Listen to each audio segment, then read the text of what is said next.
everybody? Welcome back to another episode of Bowie State Sports Talk. I am your host, Jalen Sams, and today we got a very special episode.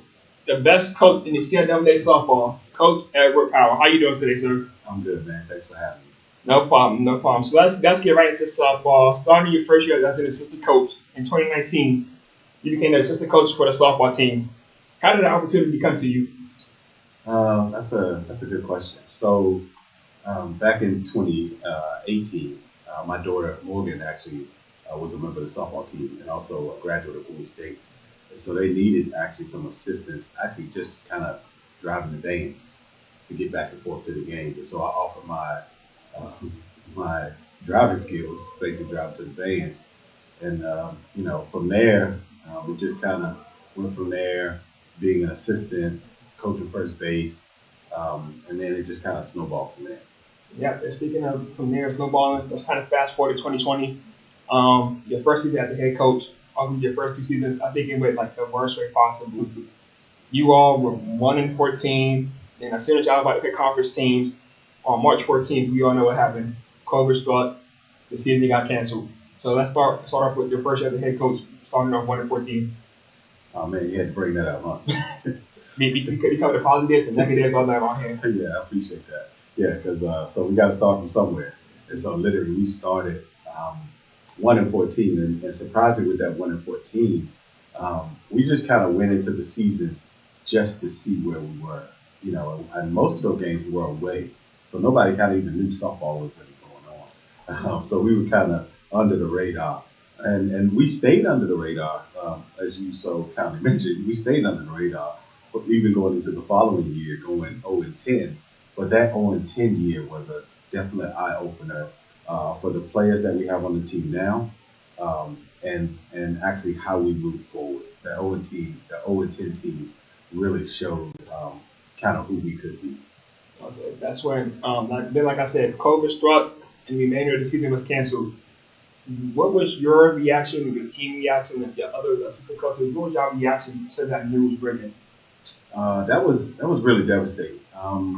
Just because just before the season was canceled, we were practicing, really getting ready to go, and we actually were headed to South Carolina to play on that Friday, and we had our last practice on that Thursday, and they actually called us at the end of practice to say, hey, some things are changing.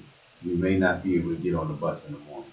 And by the end of that practice, it was a complete shutdown, and like I said, the coaches, players, we all were devastated because this was right at the beginning of COVID. We didn't know kind of what the end looked like and what the middle was going to be. So we all were a little shaken, but, we got past it. So here we are. Yeah, 2023, I would say the best season this team ever had. I'm sure we'll get to that a little later. But as a coach, I think, one of your responsibilities is to keep the team together and, building a relationship with your players. So during COVID, when everybody was separated in their houses, no more practice, did you do it during lockdown, kind of keep your team together and talk to each player individually? Yeah, that's interesting because we did a lot of Zoom team calls.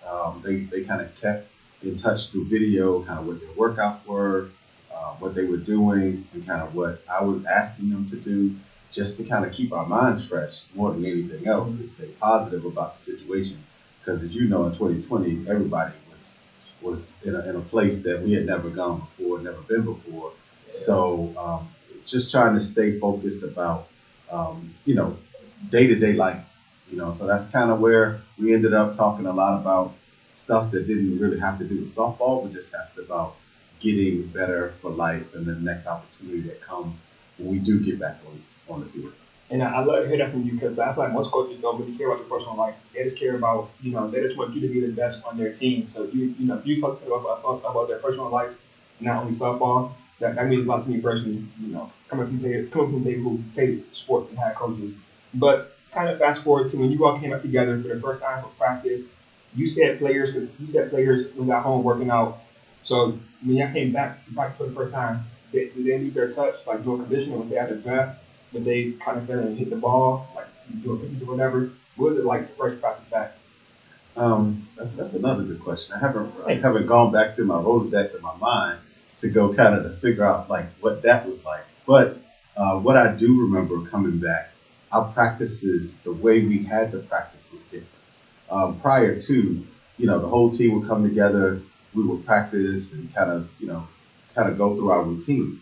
Well, during COVID and kind of since then, we basically practiced kind of separately. So let's say, the hitting, let's say the outfield would only practice with the outfield because we couldn't have so many numbers of people together at one time. So then the infield would just practice on the infield while the outfield would do some other kind of activity like hitting or working on bunting or something else. And then we would switch at the half an hour, and so with that, actually, that is our model today that we still keep.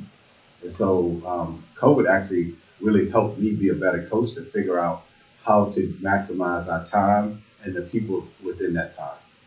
that's crazy. I think like you're the first person that said that COVID actually no, because COVID helped me too. If it wasn't after COVID, I wouldn't skip a year because I graduated in 2020. I didn't come to college due to COVID. Long story short, pushing out my surgery. So if COVID didn't happen, I would have came to college out of high school. I probably would have been one out of school. So I'm personally glad kind of glad COVID came. That kind of helped me taking me up for school. So COVID helped both of us. Both of us surprised me. It's rare to hear that. But you all came back in the 2021 season, and COVID was still canceling games, correct? You Yes. all played two, then four got canceled, played two, the next seven got canceled, so on and so forth. Then eventually the last 12 games of the season got canceled. What was that season like as a whole? Games randomly being canceled. I'm pretty sure some of your own players got sick, so you had to mess with the rotation a lot. What was that season like? That actually that season was like I said, that was a building season because we only played 10 games. They did get canceled, but the strange part about that season was that the conference, the CIAA conference, which we played, of course, they actually canceled the season. Oh, So and it was up to the universities whether they wanted to play other CIAA teams because the national Division II tournament was still going to take place, but some conferences canceled their season. So one of our conference canceled the season, which was fine. However, our administration allowed us to play up to 10 games. We could have played 12, but he said, "Hey, you guys can play, whatever schedule you want, but you have to play. You play 10 games." Well, in that schedule, it said that we only could play within a 2-hour radius, and we only could play away. We couldn't play at home. We only could play away. So if you look at, where we are, the only schools that are in a 2-mile radius are all D1 schools. dang. They set y'all up. So Howard, we played Howard, Morgan, Coppin, UMES. We played all the schools within that two, and they were all D1 schools. And going 0-10 against all those D1 schools actually built our confidence.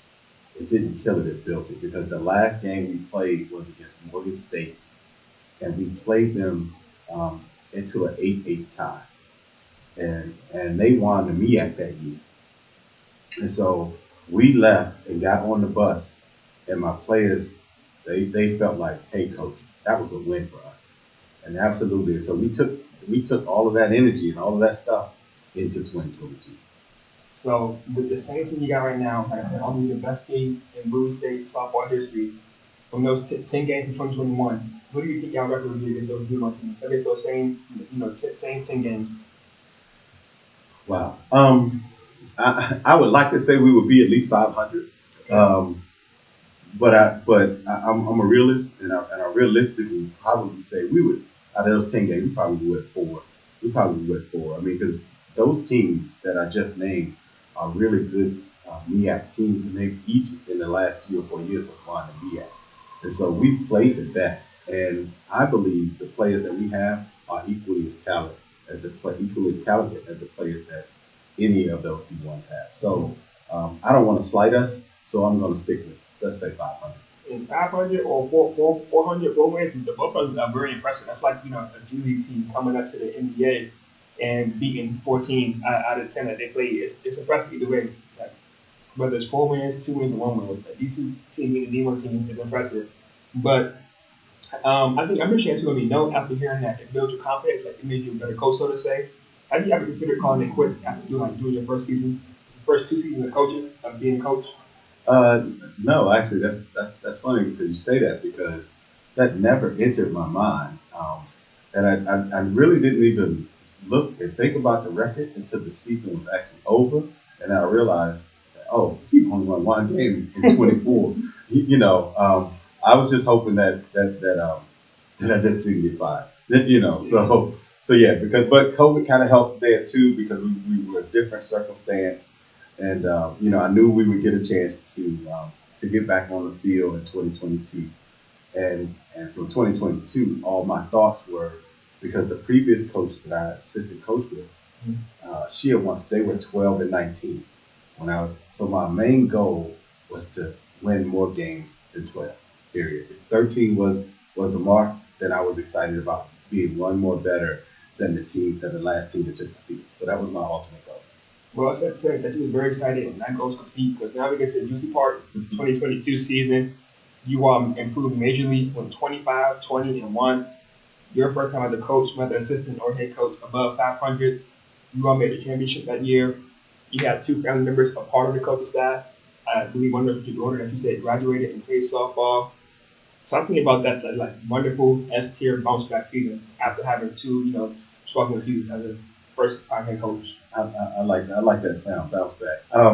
So not even realizing, kind of where we were and kind of where we were headed, because like I told you originally, my goal was just to win one more game than the previous year. And so when we looked up, and one of my mottos is, we just gonna keep fighting and keep playing, and then we'll look up in the end and count it up and see who won. So that's kind of what our mantra was the whole year is, let's don't count the wins, let's don't count the losses, let's just keep playing softball, and in the end we'll figure it out. So that was our mantra, and that's kind of what we did. I mean, having Morgan. Morgan is a graduate here, and actually she has a master's and going for a PhD, and played softball here. So that was really thrilling for her and my other daughter that assists me. We just kind of looked at kind of where we started from and kind of what all it took to get here, but just what we weren't satisfied. Literally, we were not satisfied when I looked at this game. You just satisfied at the end of 2022 season, or satisfied at the end of the 2021 season? So it was satisfying at the end of 2022 season, Okay. to get as far as we've gotten, but to not win it all, and knowing, okay, we're close, but you want the ring. You're not happy being number two. Yeah, I say I said second because y'all was satisfied in the last season. Because to me, I don't know much about the NBA, but I think y'all season this season it's kind of like the Boston Celtics. They made the finals last season, lost, and they had a great regular season this season. So like I said, this season 2023, y'all have arguably, if not the best regular season of all time in Bowie State softball history. As of right now, you are 30-13, 15-2 at home, 13-2 against conference. And you can already answer this question. What caused a good season for you all? Was it losing in the fight, having a bounce back season, losing in the championship? What caused that jump to happen? Um, I think it's a line of a couple of things. Definitely one being that close, to winning a championship brings back a different kind of hunger for all the players that's coming back. And the other part too is, I don't want to shorten the skill of our players. They are absolutely skilled, players. If anybody coming out to see us play, you will see the skill on display. Um, and I think that's where, we've gotten better. The level of our skill and the level of our play has taken a step forward. And so that's really the hunger from last year, and our skill level has risen. And so that's what makes our successful season. And so your players, their skills. I made it to like a few home games this season, and when I was there, I'm gonna talk about 2 players specifically in a while that emailed you about when I was there that they were doing the thing, man. So you're right, that their skills and their angle from losing the finals last year is what caused the season. I agree. And you all had the opportunity to make another record potentially. Prior to yesterday, y'all was 13-0 against conference, I believe. That's when y'all lost to Elizabeth City. Talk to me about what happened in those two games. So going into those games, I try to prepare our team the best way that I know possible, and being and having 30 wins, being the best team in the conference. So last year, we talked about we went hunting. Basically, we tried to go and try to tackle all the teams that we thought were good and try to go after them. But this year, I talk about it's different when the rabbit got the gun because now people are recognizing that they think Bowie State is good, and so now people are actually hunting us. And so we have to. So when we go play every team, it's their championship. If they beat Bowie State and they got 30 wins, then that's their championship. And so yesterday, it was Elizabeth City's senior day, and they had all their fans out, and they were calling out players by name, where they from, and it was a different atmosphere. And so the first game we got a little bit rattled. We played well enough, but we got a little rattled. And the second game we settled in. They just made a few more plays than we did, and I always give credit that the other team is trying to win too. It's not like they just roll the ball out and hey, Bowie State's here, we gonna win. They're trying to win too. So I want to give them a little bit of credit. Because they played well. We didn't play that bad. They just played a little better. Yeah, I agree with that. Like when I go to your home games, I'll be wanting to scream out, talk about the other team, or scream out like to Lindsay. I'll be wanting to say, hey, is that Miss two-time TIAA Player of the Week? We keep going back. I'll be wanting to say that, but I remain quiet in the stands. So if I like, I might start talking to the next team. Like when y'all play this Thursday, finish that game, I'll take 8. I'm gonna pop up and I might talk to the other team. Try to get in their heads. Hopefully it works. Yeah, we appreciate that. I mean, they were and I tried to explain to my team on Saturday that if you've ever watched a Duke, if you ever watched UNC Chapel Hill and watched the Dukies, and they're talking about their mom, they're talking about their girlfriends, they know everything about them. And so literally that's what went on at the Little City. They were calling our players by name and also calling where they were from. I mean, it's on the website. It's on the website. So I thought it was a good learning experience. I thought we take that and build on it. I wasn't disappointed that I lost. I wasn't even angry that we lost. I was a little disappointed, but I think it was a learning. It was a place that we learned and that we grew from yesterday. And before I move on, I just want to apologize to y'all. I'm not going to lie. You all went on a 5-game losing streak. It was like from February 25th to March 5th, and I started to lose hope in y'all.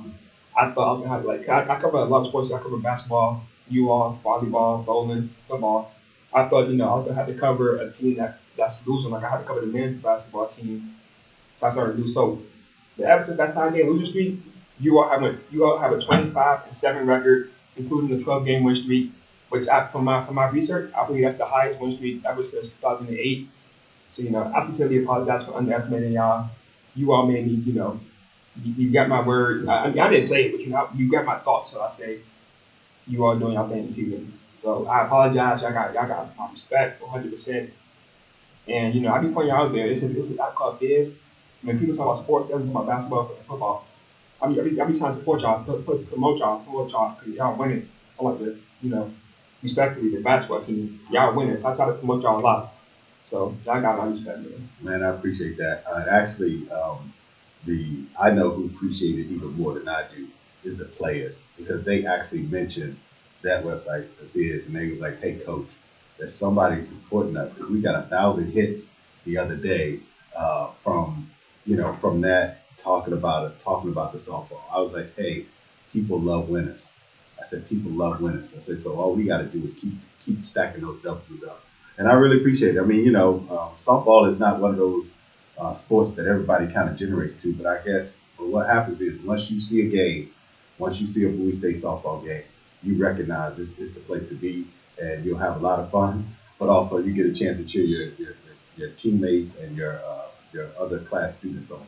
I'm gonna talk about that a little later. Like seeing the team at the Bowie State softball game. That's what you have business. That wasn't me that made the post about I got 1K face ups. But I quoted it, and I still be supporting y'all to the day. I quoted it saying another fun fact. They got 30 wins, the highest wins since 2009. Then we're going to game Win Street. I'll be giving them fun facts about y'all this season. So that was me. I made the post, but I still be on there supporting y'all and getting upvotes as well. But like I said, I emailed you a few weeks ago or last week. I'm talking about two of your players. If I was to do an award show on the show at the end of the season, without a doubt, these two players would co-win multiple player of the year. Jayla Hill and Lindsey George. Let's start off with Jayla Hill.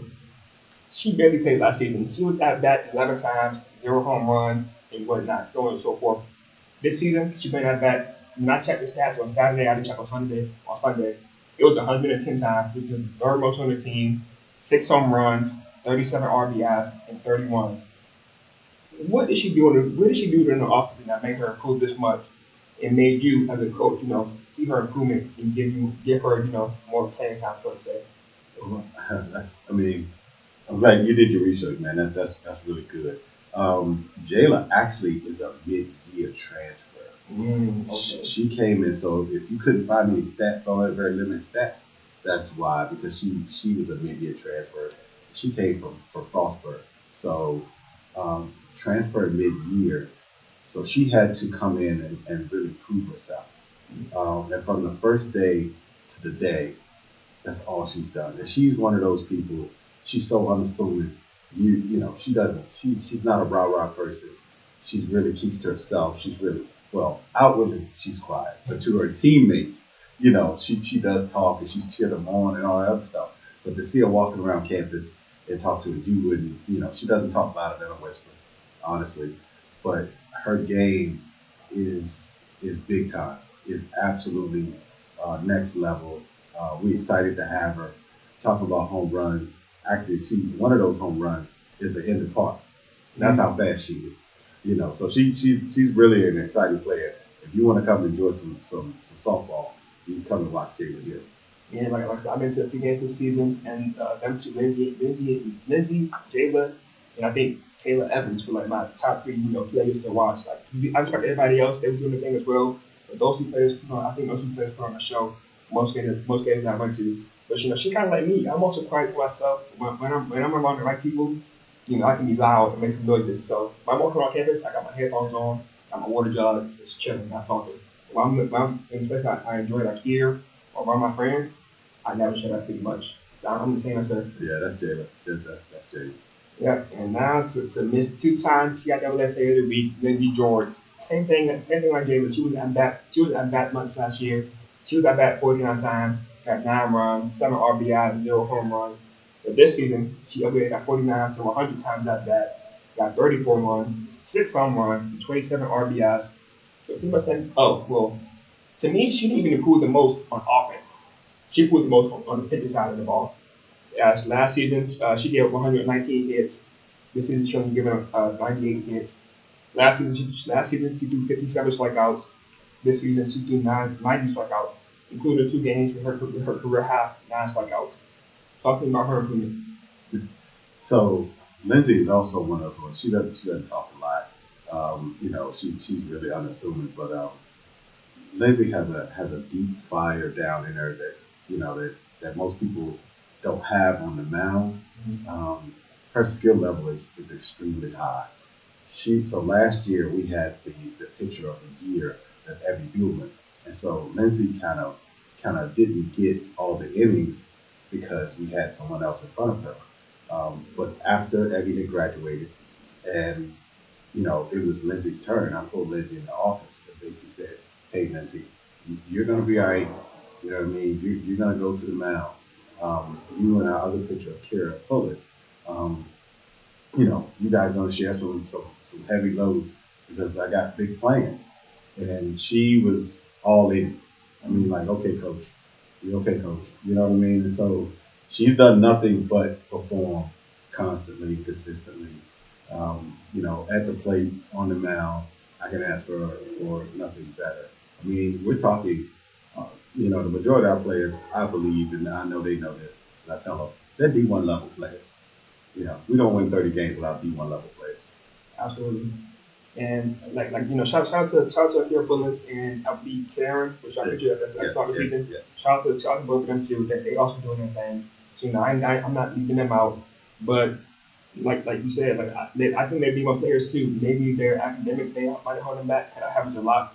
Like you might not have a high enough SAT score to get into a D1 college. So at least they here putting on the show.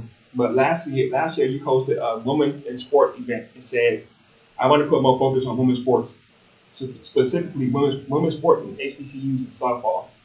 I think that it needs to be highlighted because the young ladies are very athletic and very strong academically. And my goal was to really push softball in the softball community and at Bowie State University. You said a lot of good stuff right there. I want to ask you, so far, do you think you successfully pushed softball, or is it still too early to tell? Uh, I think we're on the right track. It may be a little bit too early to tell, but what I can say is that um, we're making some inroads.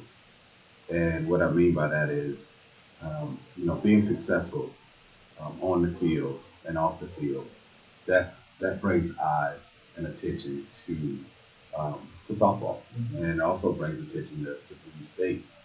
We not only have 30 wins, but what I do like to share is that we have the highest GPA of all athletics.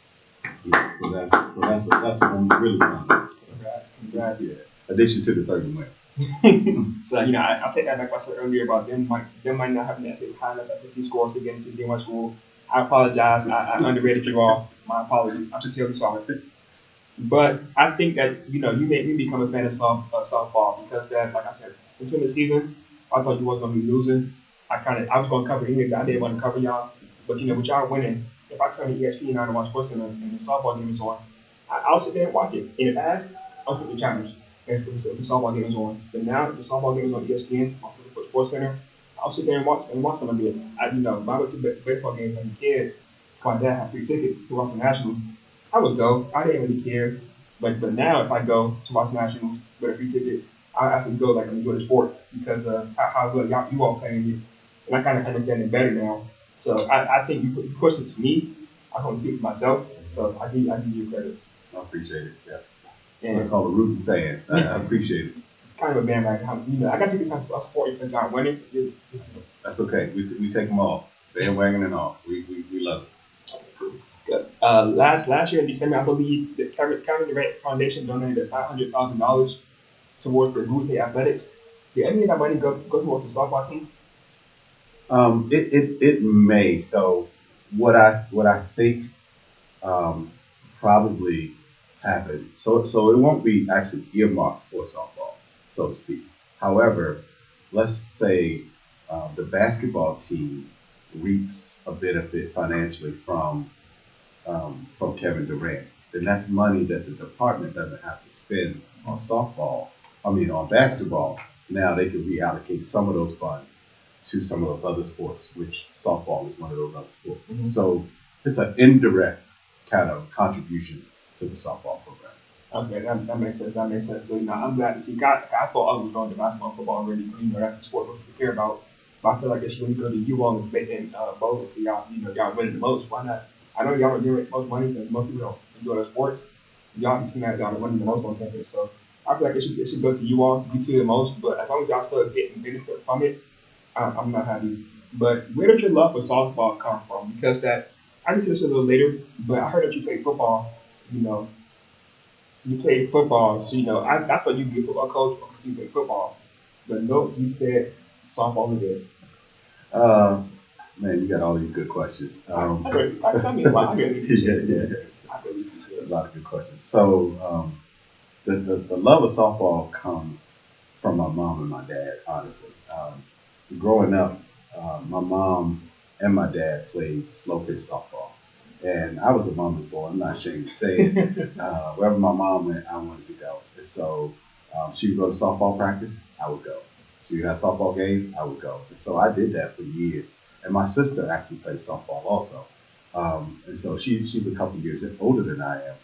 And so I just, fell in love with the sport. I did all sports. Like you say, I went to college to play softball. College to play football. Played at Chuan. Then got an offer to come to Bowie State and play football. So things kind of snowballed. But what happened was once I got started my own family, I started introducing my daughters to multiple games. And, through basketball, and other sports. And they kind of, my youngest, Morgan, which went here, I kind of latched on to softball. And so from there, I kind of had the knowledge. So I just started coaching her and then continued to coach her and ended up at Bowie State. So softball has been a part of my life for an extremely long time. And, I see the talent in the young ladies. And I think, sometimes that's missed. And I'm just here to be an advocate for softball. And you answered my next question. My next question was going to be, what was the highest level you played football at? If you said it was college. So what position did you play? Believe it or not, I played outside linebacker and free safety. Wow, I was about to like defensive end, maybe like offensive tackle, but that. Yeah. That was about 20 or 30, 40 pounds ago. But yeah. Yeah. So talk to me about the football days. You said you started at Chowan, you got a scholarship to come to Bowie State. Yeah. So talk to me about that and what made you, call it quits and you switched to softball. So I played at a really dominant high school. Played at Hampton High in Hampton, Virginia, and so from there, Chowan at the time was a junior college, and so I went there on a scholarship, and then played in the junior college all-star game, and so happened that the Bowie State coaches were there, and they invited me to come to Bowie. It actually never manifested itself. Other things happened, but all of my other Chowan partners and teammates, they all ended up here at Bowie State. So they all ended up graduating, and now we still close. We have a brotherhood, and I feel like I've never left. So it feels like home. That's good to hear. And speaking of home, your son who lived in home once upon a time, on September 11, 2021, Drew Powell was named the IFL MVP as he threw for 1,745 yards, threw 30 touchdowns, ran for 902 yards, and 35 rushing touchdowns. As we get now 2 years later, where does he get to? That's another good question. So he's an HBCU Livingstone grad. So I had love for Livingstone and all the HBCUs. He actually is. He's still in Arizona. Actually, he was the MVP of the league last year. He also ended up going. He was in. Let me get this right. He was in Edmonton, the Edmonton Eskimos. They used to be the Eskimos. I think they're the Edmonton Oilers now. He was in Canada. Was there for a couple months playing Canadian football, and now he's actually back in Arizona playing IFL indoor football. So, I take and you mentioned him, and I take a lot of kind of the training and stuff that I learned from him, and that we actually end up doing together. I use all of those skills with our softball team. You want me to ask him, what are some of those skills? Man, we do the plyometric ladder. We run the hills. I mean, it is equal to anything that the football team does. We use a lot of athletic dynamic movements, so our players can be, the more athletic they are, the more plays that they can make, and that's what I believe. That our players are athletic and they can make plays, and so I take all of that knowledge and that skill and I bring it right to softball. I mean, I know everybody think I'm the softball coach. I mean, everybody think I'm the football coach, but I have to remind them I am the softball coach. Yeah, funny story is that me and first introduction, you probably remember, it was last year at a football game. It was the day that us people who made Dean's List was getting at halftime, So it was me and my dad there. And I don't know if I said it, you said it, he said it, somebody else said it. But you and him looked like y'all were like twins. So that was our first time getting through out there. And he thought you was a softball coach too. And so did that at that point in time. I thought you was, so it's funny. Yeah. Everybody does, even on campus. It happens all the time. Before I wrap this up and let you go, I'm gonna ask you a few questions. If you give me the answers quickly. Yep. You traveled to quite a few states during the season. Which state is the best? Which state is the worst? The state is the best. I'm gonna say Maryland. I'll let that slide. That's an easy. That's an easy. I mean, technically, you don't travel to Maryland. Yeah. I'll let that slide. Yeah. So you said, well, I travel inside of Maryland, but I'll take that one. The worst state. Maybe it's the weather, the hotel they give you all, the food that's out there, the people are rude, they can't drive. Wow. I'm gonna say I don't recruit in this place a lot, but I have. Um, let me just say Tennessee. I'm just yeah. I'm just gonna say Tennessee.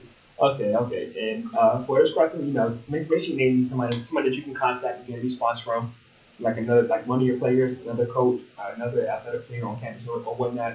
If you could bring any guest onto Bowie State Sports Talk for an interview, who would it be?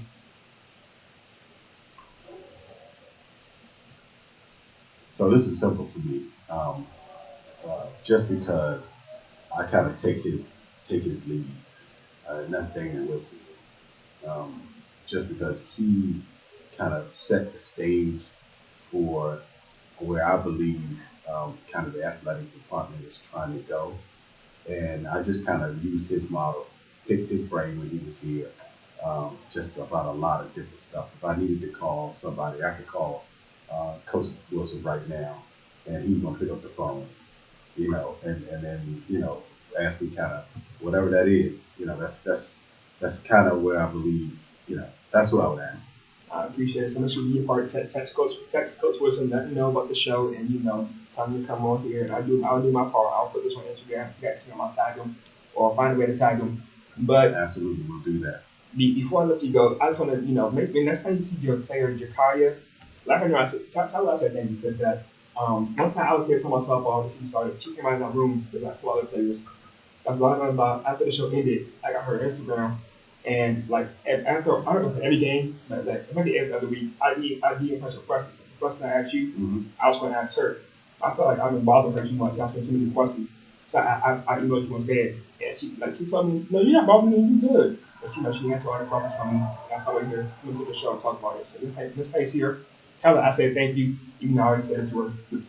No, I appreciate that. I mean, and Jakaya actually is one of our excellent role players. She's what you call a utility player for us, and that means she can play any position on the field. So that's definitely who Jakaya is for us. She's and that sounds like who she is for you too. She can answer any questions, and great teammate. Well, I greatly appreciate you taking time out today to come out here, Coach. Good luck on the rest of the season. Like I said, I will be here on Thursday. I'll try to come up with some chance to go against who is it, Virginia Union? Virginia, for I'd sure. like to come up with some chance to go against them, try to get in their head. I'll become Jeremiah Green for today. But like I said, I appreciate your time. Best luck for the rest of the season.